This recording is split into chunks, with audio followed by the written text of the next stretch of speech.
Hi, and welcome to the lecture. I'm Roger Beachy, the president of the Donald Danforth Plant Science Center in St. Louis, Missouri. Some of you saw the previous lecture in which I talked about the replication and the spread cell to cell of tobacco mosaic virus, a model virus. In this lecture, I want to talk about how we have used that information and previous information to develop strategies for transgenic plants that would be resistant to virus infection. I'm going to show you several examples, and the bottom line, I guess the take-home message is, first, if you're going to do the studies that are hopefully have applications in biotechnology, you need to know your pathogen, know how it works, how it's transmitted from cell to cell, how it's transmitted from one plant to the next, so that you can use genetic interdictions or gene therapy approaches to improve the resistance of plants to infection or replication or spread, and therefore reduce the impact of disease in a plant. We're going to talk about several viruses in this talk, and first I'm going to review some of the strategies that have been used for developing virus-resistant plants.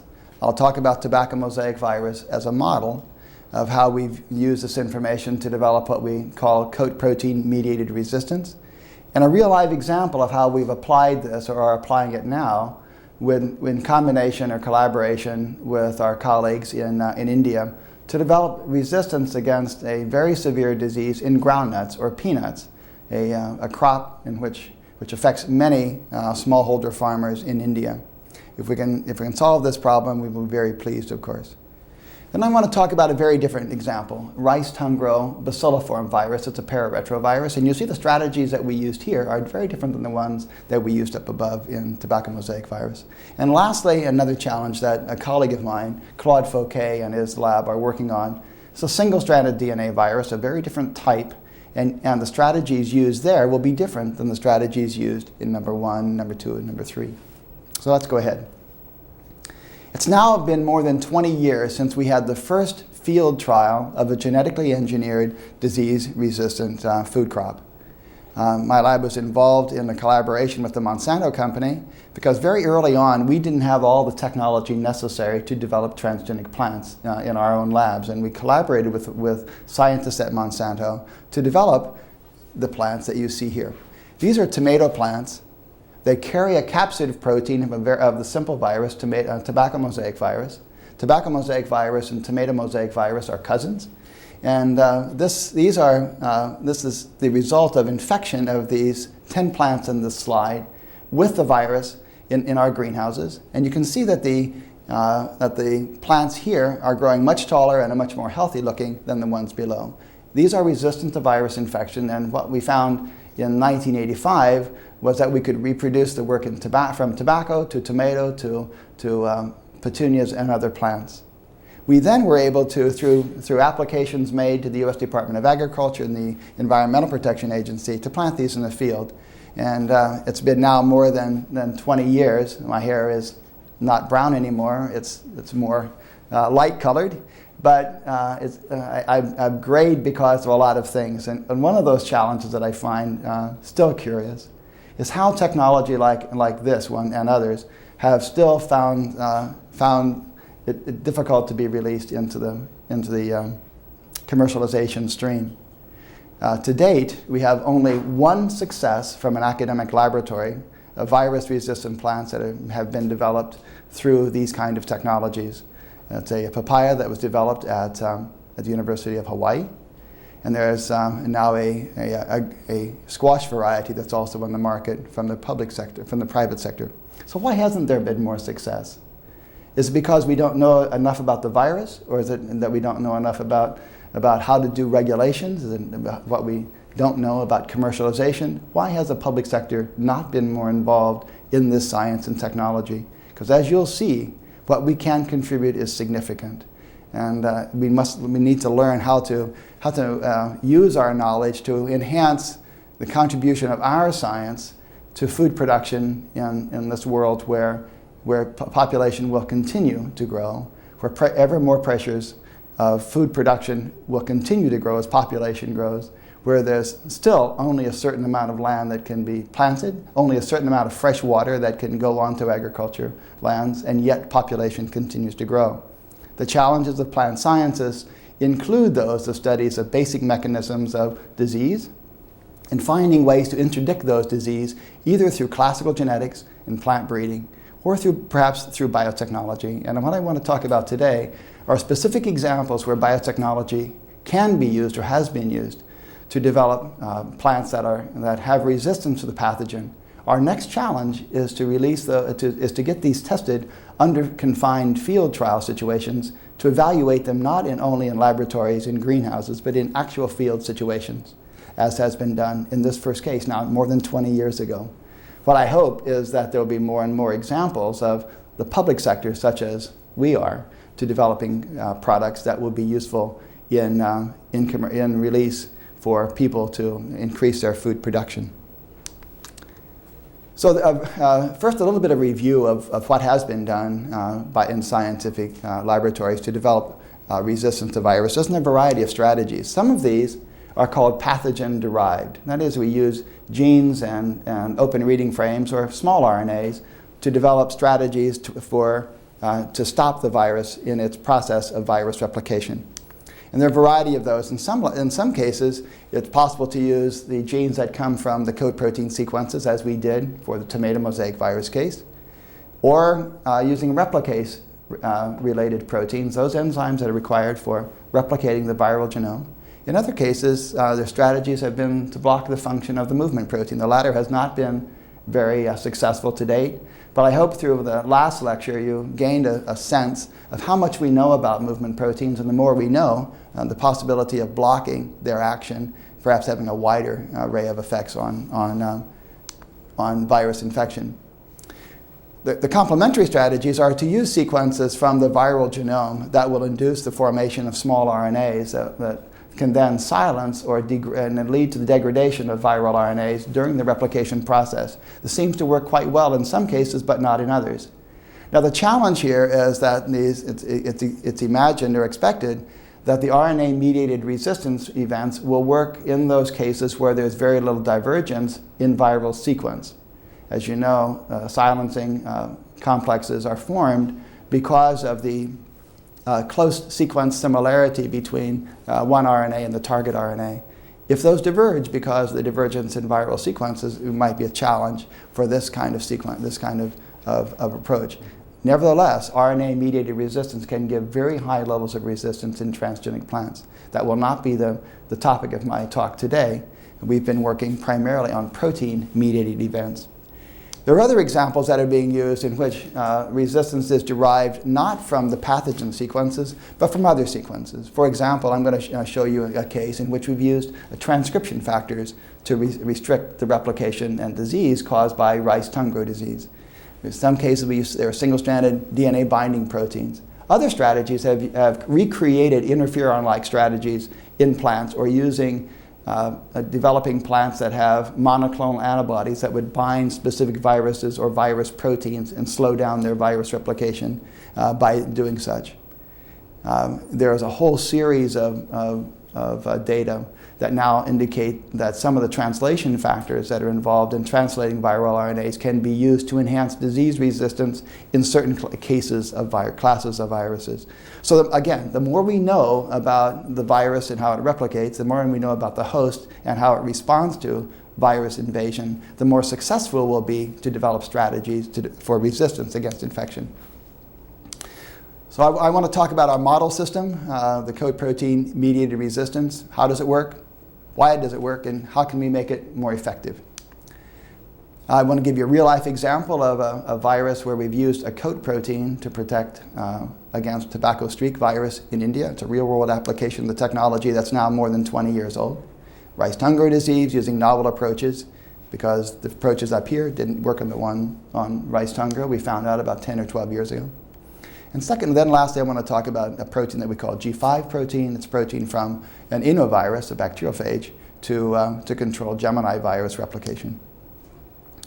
Now, there are lots of plant viruses, lots of animal viruses, lots of viruses of phage. And in this virosphere developed through the international Committee on Virus Taxonomy, and Claude Fouquet and his colleagues, developed this virus sphere. I won't go through it, but I want to talk about this group of viruses now today, at this point. The virus I'm going to talk about is tobacco mosaic. It belongs to this class of single-stranded RNA viruses that are the subject of was the subject of my previous lecture. A little primer on tobacco mosaic virus. As I indicated earlier, we know quite a bit about how it's replicated from the molecular perspective. We've learned a lot about how the virus replicates in the cell, where it works in the cell, how it forms these replication complexes, and talked about how the virus might move from cell to cell. Now, in 1985, we discovered that when we introduced one of the genes from the virus, the capsid protein gene, into tomato plants, we had a population of plants that were resistant. In fact, the level of resistance was correlated with the level of capsid protein. The more capsid protein, the more resistance. As we did our early studies in the 80s and early 90s, we had our model that we developed, supported by extensive data, indicated that the coat protein, if the coat protein is in large enough amounts in the plant, and if it could self-assemble to make these trimers that I also show here, and these two, or this one, were responsible for binding to virus as the virus entered the cell, and sort of recapping the virus and not letting the viral RNA out of its shell. If it can't get out of its shell, of course, it can't bind to ribosomes, it can't start the infection process. So in the first few years, we came to realize that coat protein mediated resistance was working by blocking the disassembly of the virion and therefore stopping the virus in its tracks. One of the ways that we showed that this might be the case is that when we inoculated these plants that were transgenic had the coat protein, with the naked viral RNA without capsid protein, we could overcome the resistance. And I'll come back to that a little bit later because we use that strategy to study virus replication in cells as well. So that led us to believe that at least the earliest events in virus disease blocking was caused by a recapping of the virion.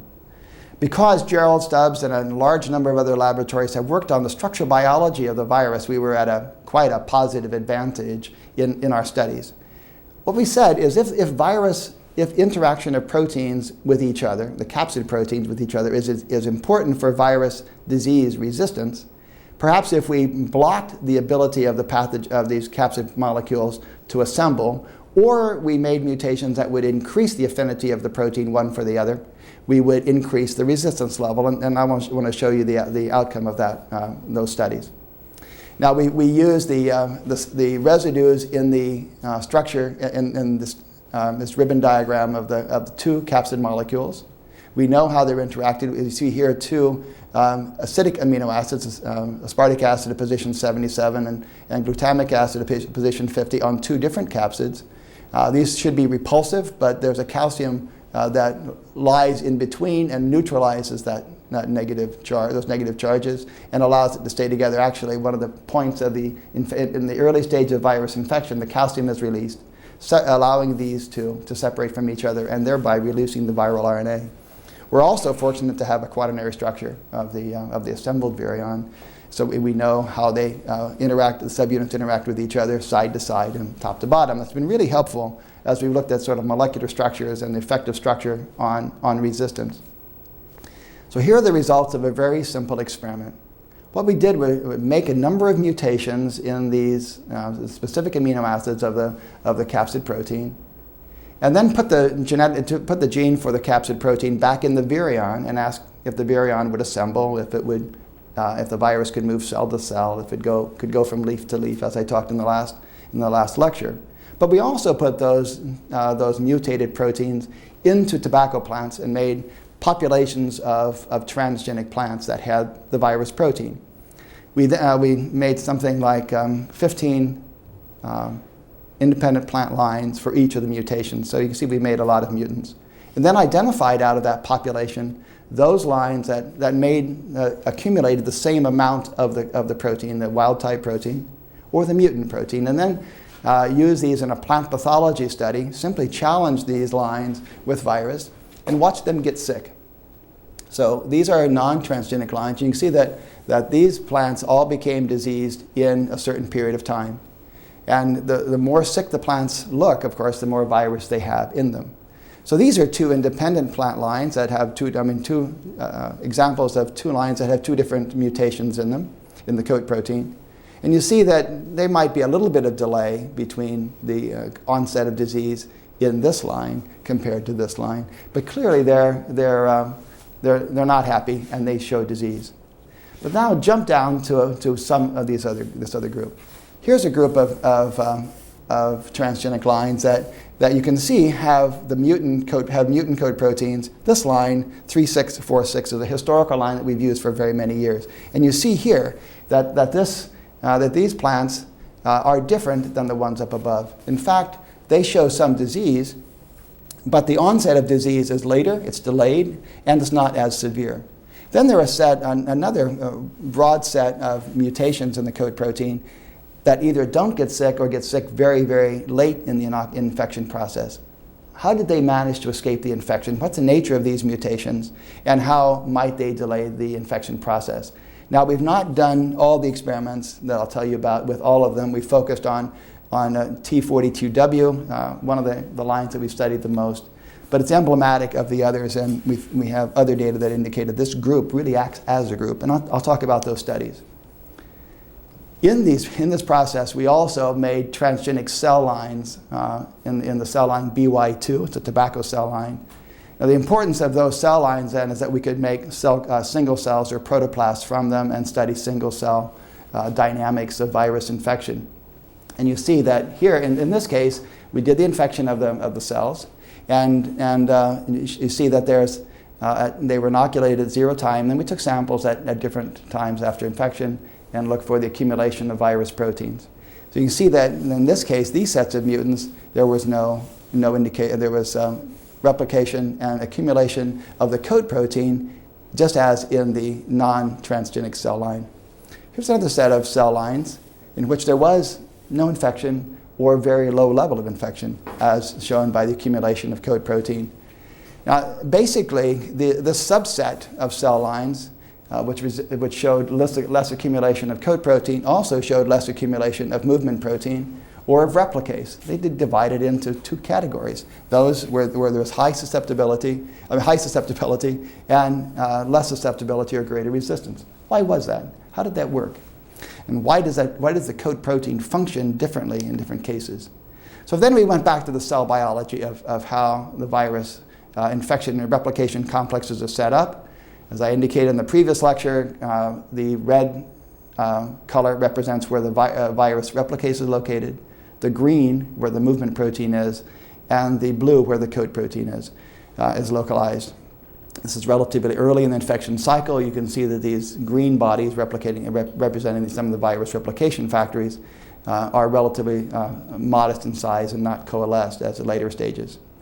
But so if this is what happens, we then looked at these different cell lines that we had produced. And we went through the whole process. We can chart the accumulation of the movement protein as an early stage of infection, a mid stage of infection, and later stages of infection. You notice that here the puncta are very small, and that represents accumulation of the movement protein using a movement protein fusion with green fluorescent protein. In this case, we've challenged each of these cell lines with virus RNA, so we could overcome the resistance reaction from the coat protein, and now we're just following infection.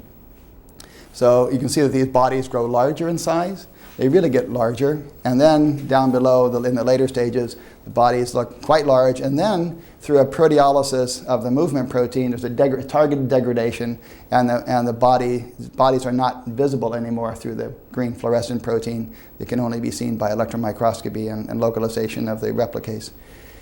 So we then began to categorize these cell lines in certain ways and say, do they all progress from early, mid, to late stages at the same rate?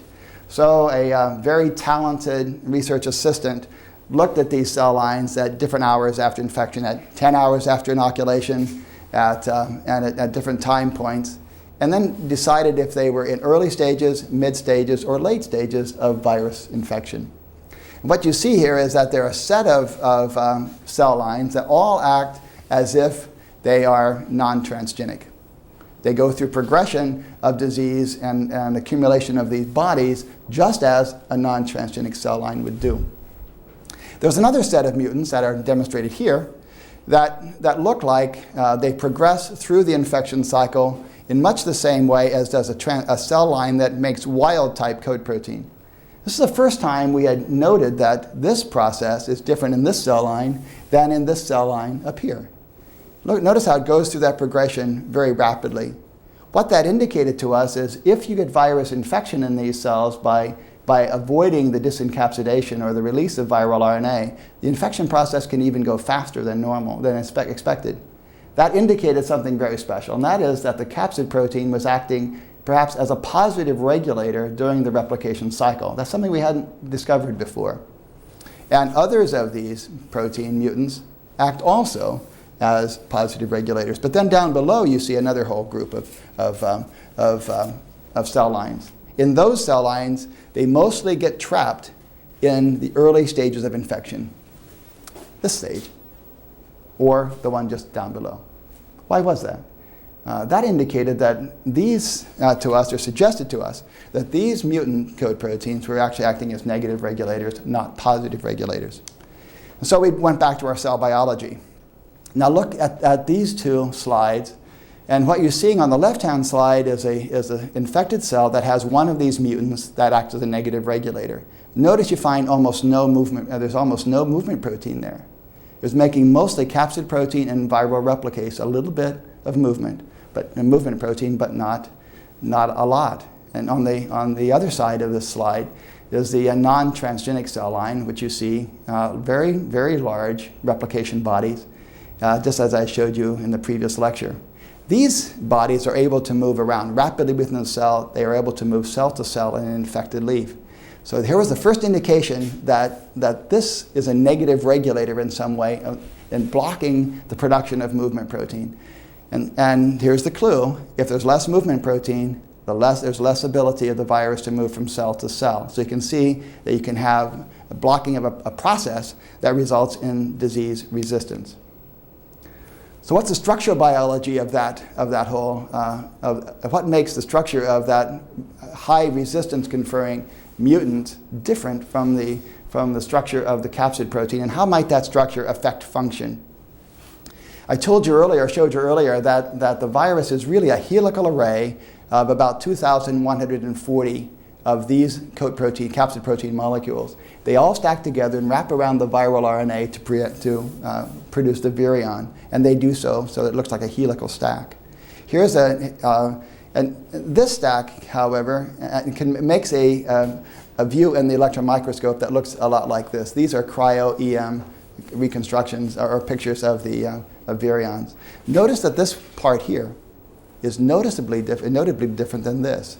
And in fact, if you look at the Fourier transform of the incidence of reflection, after you find that this one is different than this one. They're spaced differently. That spacing was that information then used by Tom Smith at the Danforth Center to help us model this structure. And what Tom concluded in his modeling is that this structure is different than this one. Essentially, the top, if you represent this as the top of the protein and the bottom of the protein, the top and bottom, you have an AB arrangement up here. But what's happened here is that you're having an ABBA arrangement. And the suggestion is that this may be a negative regulator, whereas this is not a negative regulator. Interestingly, Gerald Stubbs, nearly 20 years ago, in his electron microscopic view of some of these virions in the way he did his science, suggested that some of these occurred in natural virus infection. So I think we suggest that what's happened is that the mutations that we developed change the incidence of this and this. And the more of this, the more resistance there is.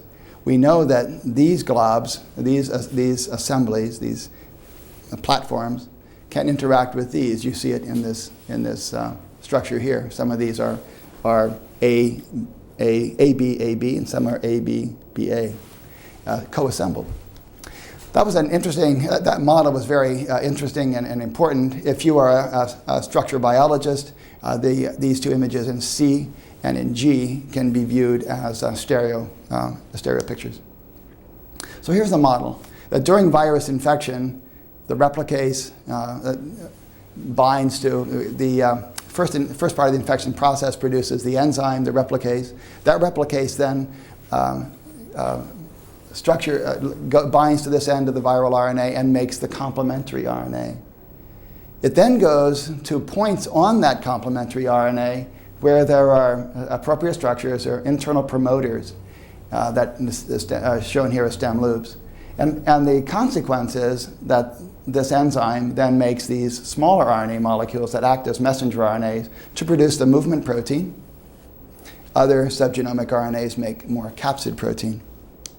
In the presence of the wild-type capsid protein, you have an enhancement of this promoter region and make lots more movement protein and coat protein messenger RNAs.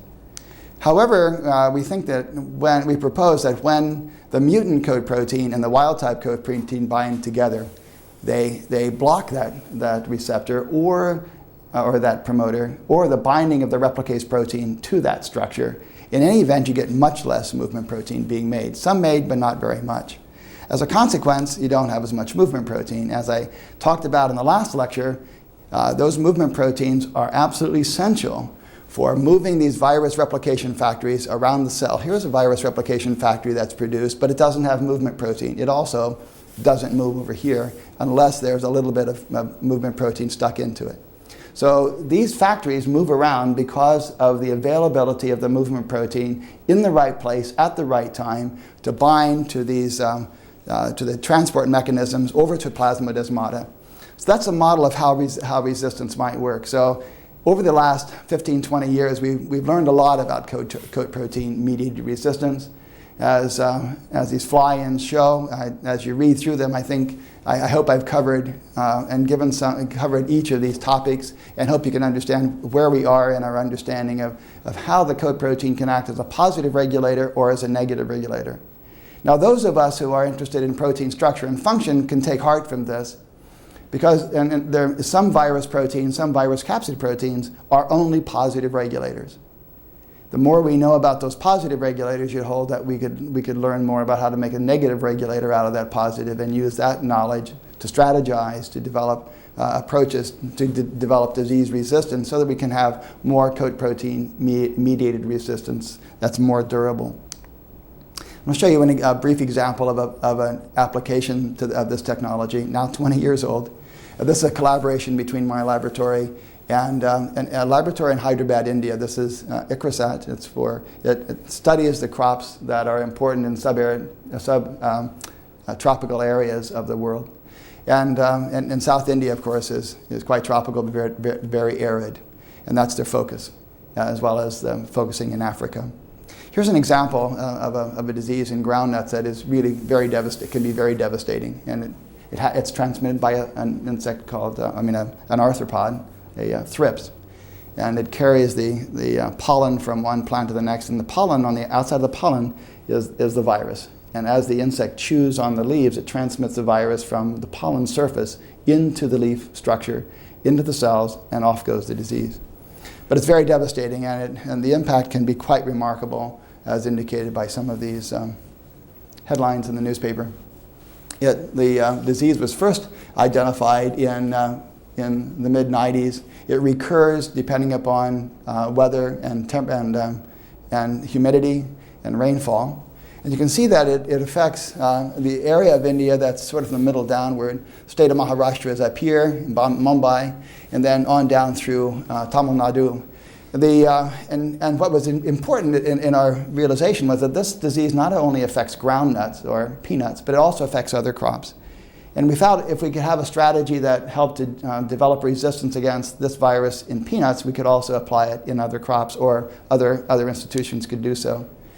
So this is an example. The virus affects sunflower. And if you know India in agriculture, you know that sunflower and groundnuts are also main sources of vegetable oils that are used in the cooking in India. These two diseases have dramatically reduced the amount of cooking oil, and they have to import oil from other sources, including palm oil and soy oil. The disease also affects melons and cotton and marigolds, so it affects the floriculture industry. Floriculture industry as well. What was really interesting to us is that these viruses that are in these different groups of plants are very similar to each other in sequence. We were very optimistic then that if we could solve the disease in peanuts, we could maybe have some impact on these other diseases.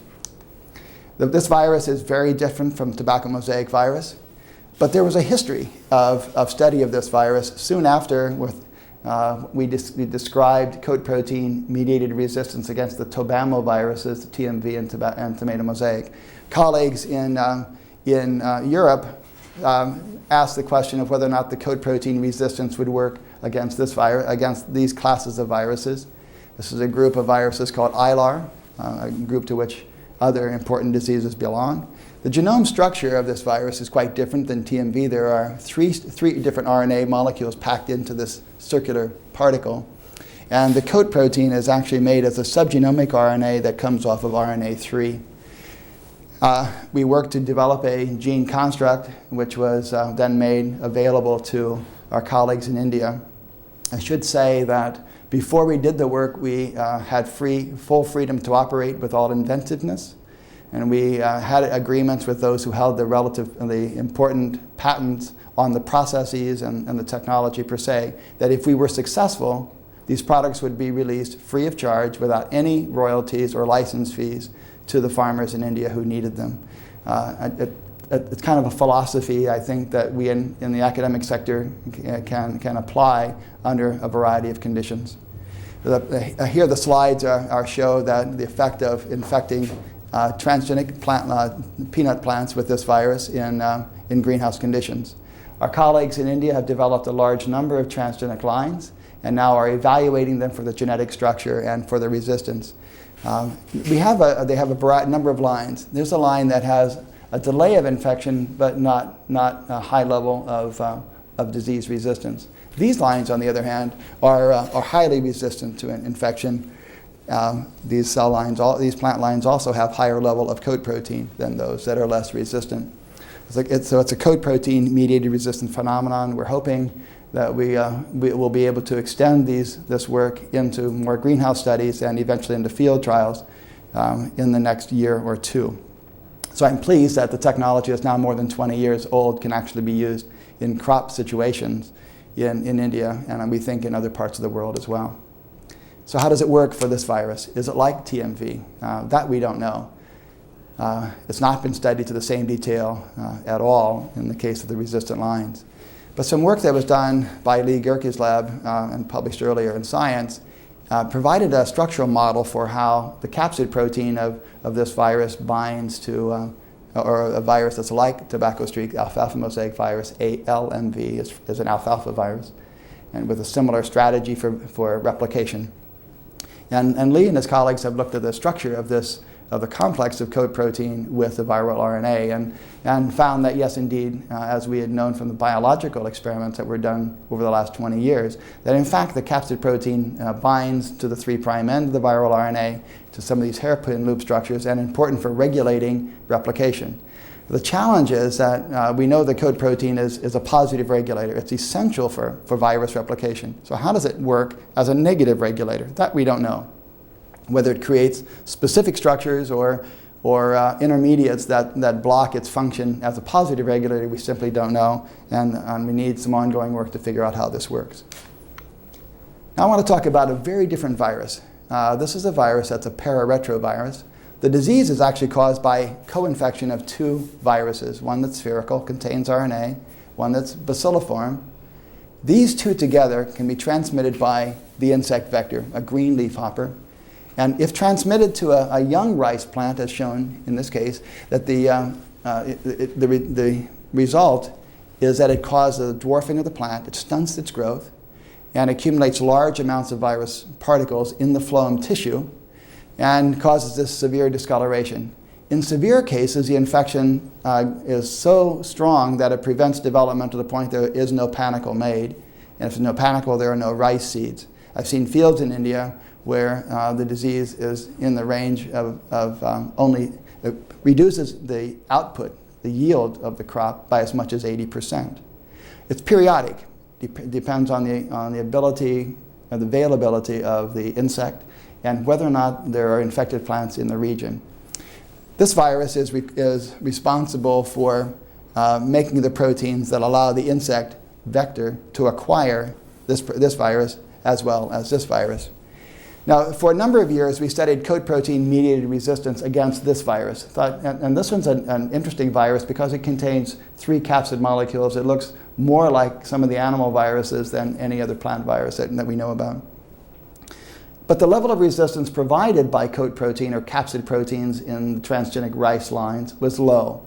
It did reduce the amounts of replication and disease, but in fact, we came to know that this virus is the responsible agent for the stunting. We then began to attack this to learn more about how this virus works. And through some work of a number of outstanding colleagues, we learned, we've been tearing this virus apart and learning how the promoter works and how replication goes on.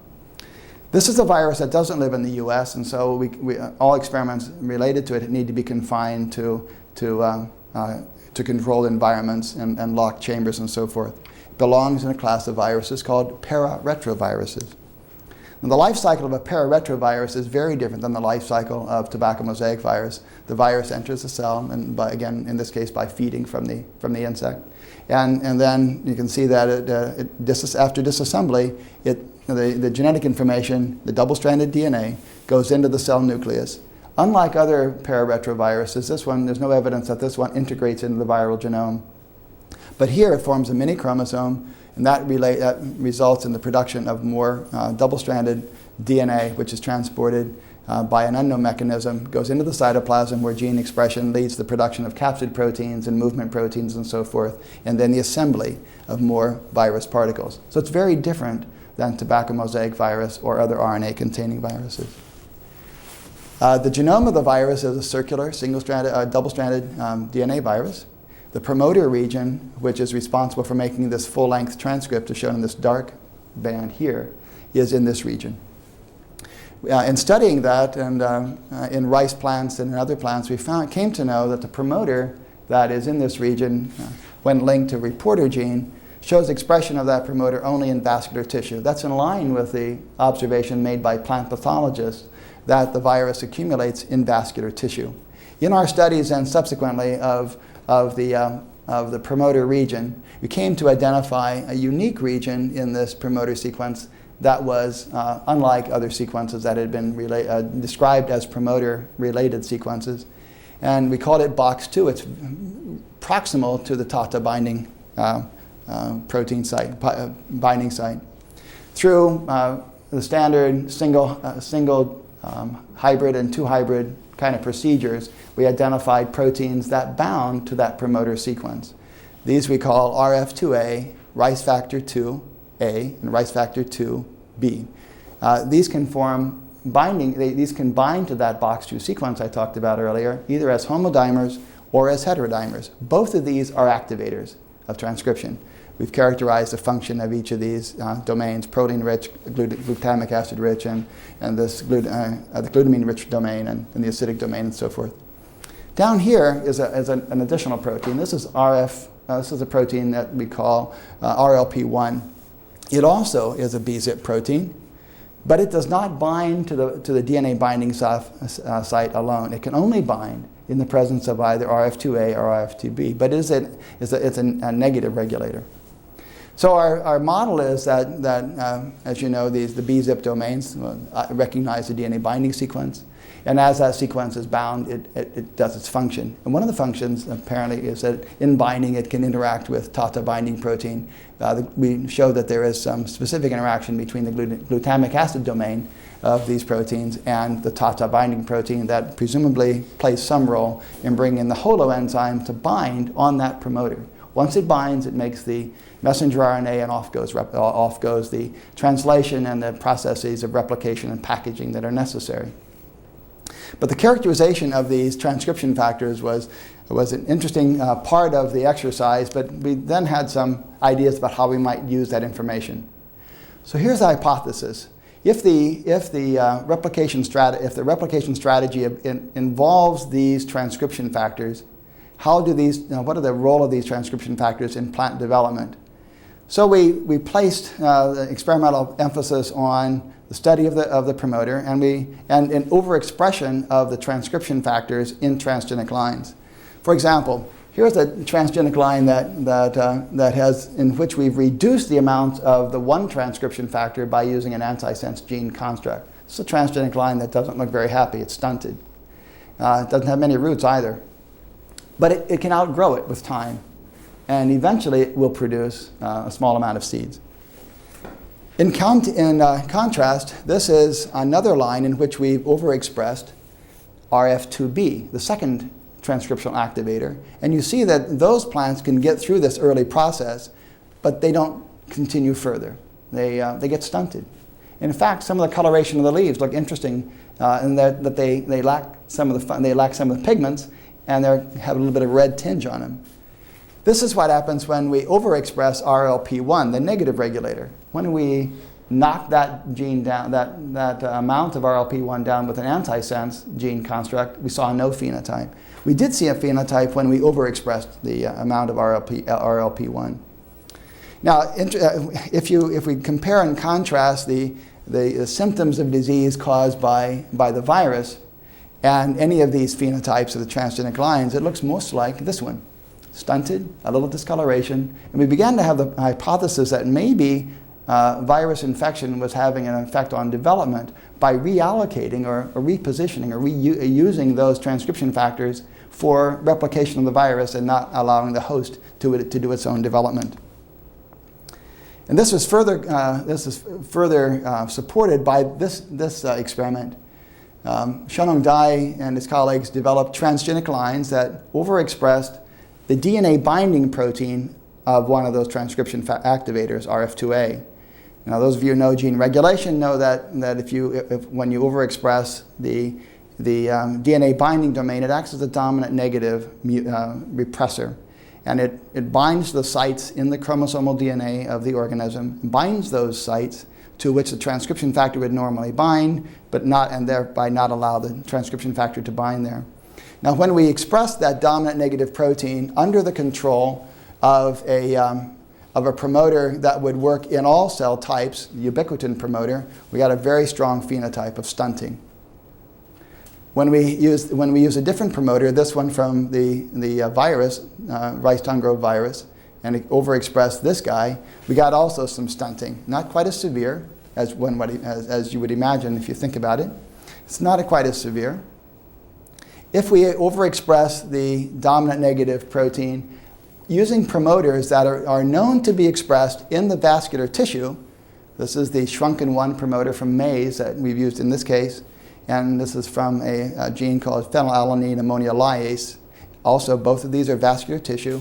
We got stunting. On the other hand, if we express that dominant negative protein in cells which are green, these are the ones that are not vascular tissue by and large. They are the mesophyller tissue in the leaves. You find that the plants are not stunted. And that, again, was a validation that the function of proteins that have this domain are important for plant growth and development through growth and influence on the vascular tissue. Remember that the virus is infecting the vascular tissue as well. So we then took these cell lines and asked whether or not they were resistant to virus infection or not. And I'm going to show you two sets of studies. I want to show you next the results of a study that were done in the Philippines by some colleagues at PhilRice, an institute that's funded by the government. And they had the capability of feeding these plants on insects, with insects that have been previously fed on virus-infected plants. And then we just looked at whether or not the plants got sick or not and whether they were stunted. And Dr. Fanto and his colleagues showed that the plant was stunted as expected, and it's very similar to a susceptible variety that they use in the Philippines. Now, plant line, or in this pot label number 3, is a line of rice, a cultivar of rice, that's resistant to infection or eating by the insect. It's not necessarily resistant to the virus per se, but the insect doesn't like to feed on it. So it's got a resistant capability because it's not fed on by the insect. And then beside it, pots 4 and 5 are those plant lines that we have overexpression of the factor RF2A and those that have overexpression of a factor RF2B, and they're very much more like this line. So our plants didn't get sicker faster, rather they had some disease resistance. When we thought about these experiments, talked about them in the lab, we thought, well, maybe the virus would just use more of these replication factors or these transcription factors and replicate faster. Seems not to be the case. So we needed to show that with additional studies.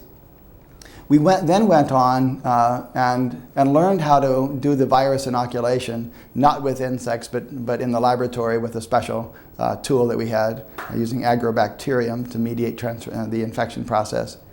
And of course keep these in locked chambers.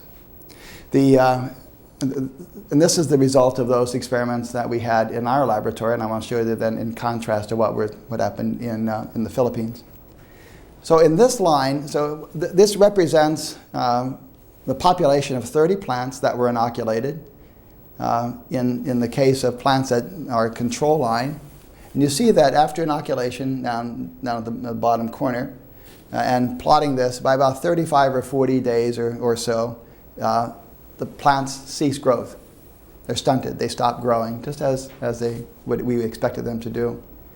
The lines up above are a series of controls. This red line is a non-inoculated partner. This is the same line as this one, but not infected. You can see how the plants continued to grow.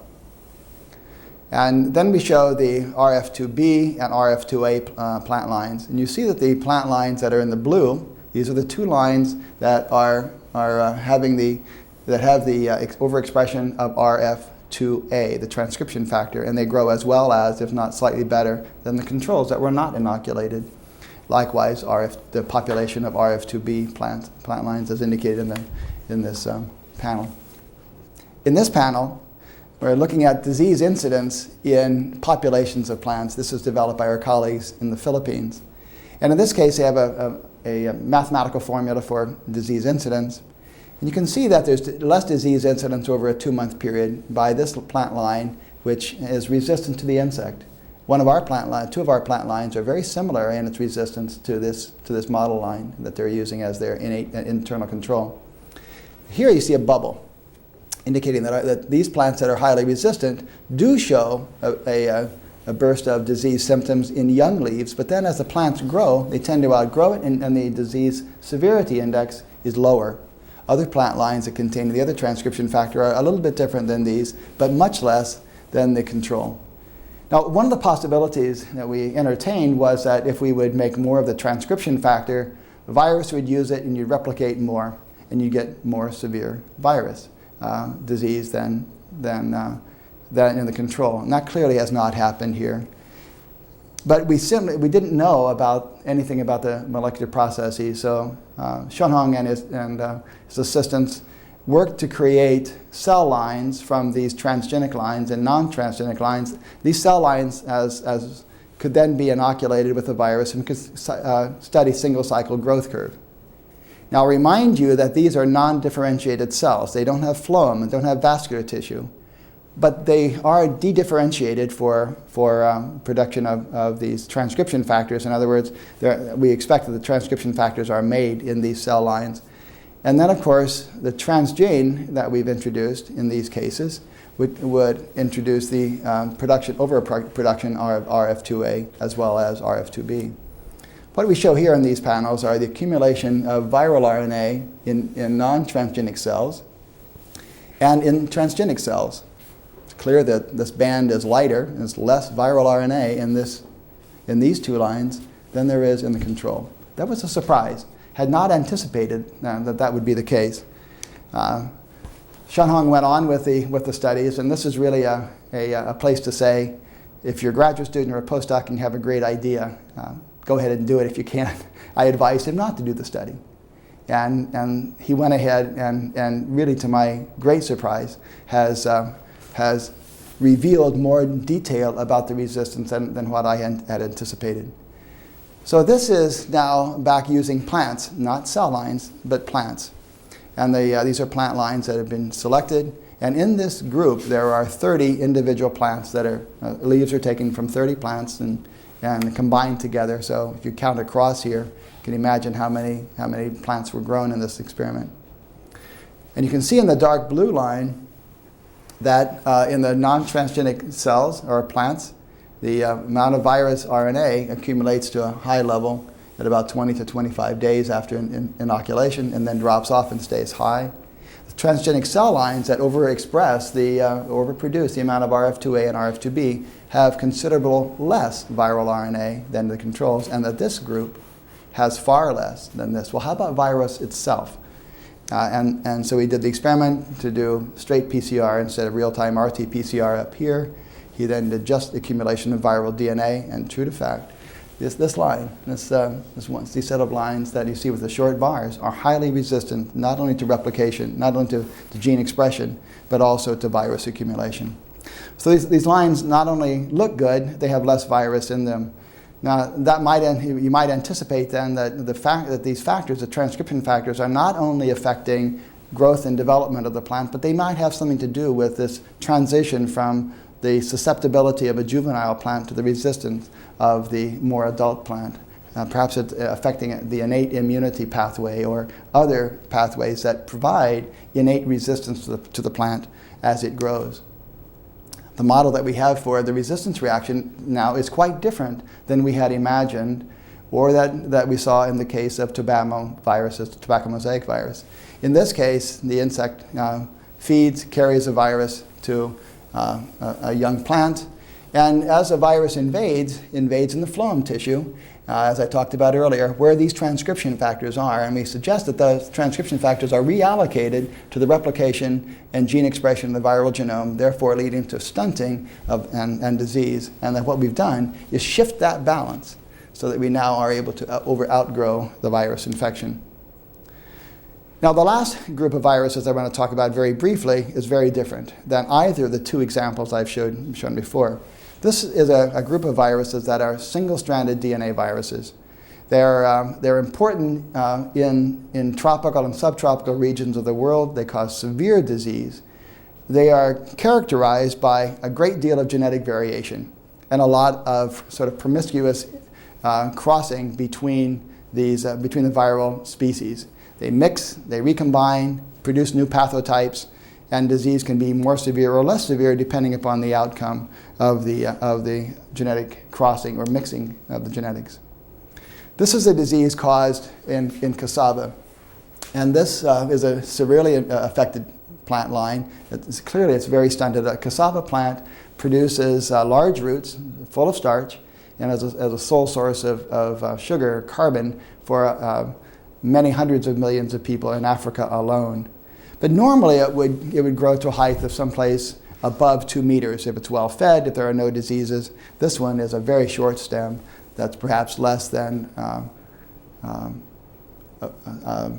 20 centimeters. The virus that's causing this disease is a Gemini. It's geminate because it has 2 particles, one on top of the other. This is a group of viruses that are called the Old World Gemini viruses. It has 2 DNA components. And I won't go through the replication strategy of this virus. It's quite different than those I've talked about earlier in this lecture. One of the strategies that Dr. Fouquet and his colleagues are taking is using an siRNA strategy based on specific sequences, determining what sequences are susceptible to siRNAs and then engineering plants through genetic transformation to create plant lines that can then be tested in greenhouses and growth chambers. And you see that he was able to develop some virus-resistant plants that have an siRNA strategy. Now, another strategy that he's taken is based on work that Dr. Bruce Alberts and his colleagues did in the mid-1970s when Bruce was in the biochemistry department at UCSF. And in that case, they were studying an enovirus, a bacteriophage, and identified a DNA binding protein that was called G5. And a postdoc in our lab a number of years ago showed that the G5 protein could be produced in E. coli and could be shown to bind to Geminivirus DNA. He then did experiments to develop plant lines that would overexpress the G5 protein and found, surprisingly, ability to slow down the replication of Gemini viruses. That led then to additional studies in which we improved the gene expression by a variety of well-known tools that are used by molecular biologists, and then developed transgenic plants that carry and produce larger amounts of this G5 protein and have some resistance. Now, the interesting part about this strategy is that the G5 protein does not bind based on sequence. It's non-sequence specific. So one would think that it would bind any single-stranded DNA. In one hand, you might think that the protein would affect plant growth and development. So far, we've seen none of that. But we have seen that these plant lines that contain this protein are resistant to a variety of Gemini viruses. For example, this is a Cassava mosaic virus from Sri Lanka. And that's quite removed from Africa. And the sequence of this virus is quite different from others in Africa. Yet, the expression of that G5 protein gives resistance against this strain in comparison to the control. It also works very well against a Cassava mosaic disease strain from Uganda and one from Kenya, as shown by these slides. Now, that gives us some hope that perhaps a protein like this would have pan-typic resistance against many kinds of Gemini viruses, and that work is continuing. And the current status of this project is that it's now moved from experimental phase to one that we hope will lead to the development of material that can be tested in Africa by our colleagues in Uganda and Kenya and other parts of the continent. We've established strong partnerships in which their scientists come to the Danforth Center for research in the Gemini viruses and developing biotechnology tools to detect the virus and then to develop lines that are resistant. So we're learning a little bit about what it means to be pre-commercial. What is it? How do you do that? I mean, the academic institutions aren't very good at it. We've tried to learn from the private sector. We have applications in place at the institutional biosafety committees in Uganda and Kenya with a cultivar that we call 60444. Now the problem is that 60444 is a nice laboratory model and it's used in some settings as a commercial variety for starch production, but in fact it's not farmer preferred. And if you've eaten potatoes and yams and cassava, you know that the varieties are different and you will like a certain variety but not another. So the challenge now is to transfer the technology that apparently works in this model cultivar into farmer-preferred cultivars. So our colleagues have identified those that are preferred most by the farmers, and we're now doing the constructions and the work to transform that material, their best gene constructs, into those varieties that would be used by the farmers. The project directors here are Claude Fouquet and Nigel Taylor. Nigel is the specialist in transformation and regeneration of tissue, and Claude, the Gemini virologist, and we work now on this project, or they have worked on this project for nearly 20 years, with now some success, and with many colleagues that have come from Africa and Latin America to help. But the job's not done, and this is, I think, the penultimate slide. This reminds us that the projects that happen in laboratories are a long way from the projects that end up in the field. In the pharmaceutical, in the development of drugs that would have pharmaceutical application, academics normally pass off their best leads to the private sector to help them develop them for commercial purposes. And that's largely the case in agriculture biotechnology. We know the large companies have been very successful in corn and soybeans and canola and cotton and so forth. But the project that we're talking about here is a project that has little or no commercial value. It's a crop that's important for those who live on $1 to $2 a day. They can buy enough for $1 a day to feed themselves and their families, a family of 4 or 5. But that's all they might eat. And so this has little or no commercial value. So we've done this in partnerships that have started in the US and will, we hope, end in fields in Africa or Asia. But it's a long process. Our basic work actually started in 1988, and it wasn't until 1999 that we had the first transgenic line that looked promising, but it failed under more stringent conditions. Started all over again, re-engineered the plants. Now those have been working for a number of years. We're ready for our first initial confined field trials. These are field trials that are in a confined space that no one has access to, that no material leaves. It gets burned and trashed in that field. If they're successful there, then it goes on to the next stage of trialing in farmers' fields. That can take more time.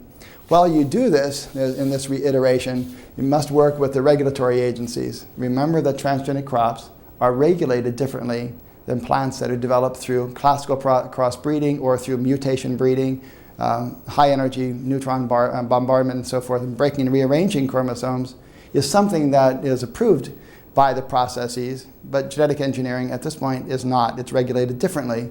So we as academics have to learn how to do this. This is a very time-consuming process and can be very expensive.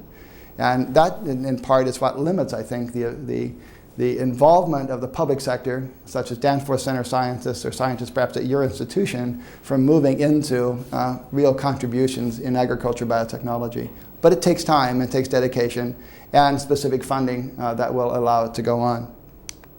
So what have we learned, and what have I told you today? I've tried to describe the number of strategies that are being used to develop disease-resistant crops. We've made great progress in virus resistance. Other laboratories are making progress in developing resistance to fungal infections or nematodes or parasitic nematodes and bacteria. In our case, we've focused mostly on protein-based resistance reactions. A lot of other laboratories are working on RNA-mediated events. Through this, we've learned a lot about what works and what doesn't work. And as we've done so, we've learned more about the host, more about the virus, and hopefully have a greater chance of contributing to the production of food and nutrition around the globe in this work. Plant scientists, basic scientists in the animal side can make contributions if we focus on the importance of basic science and the translation to applications such as I've talked about today. I hope you found this interesting, and if you want to contact me, please feel free to do so at the website that's listed on the first slide. Thank you, and I hope you have a good rest of the day. Goodbye.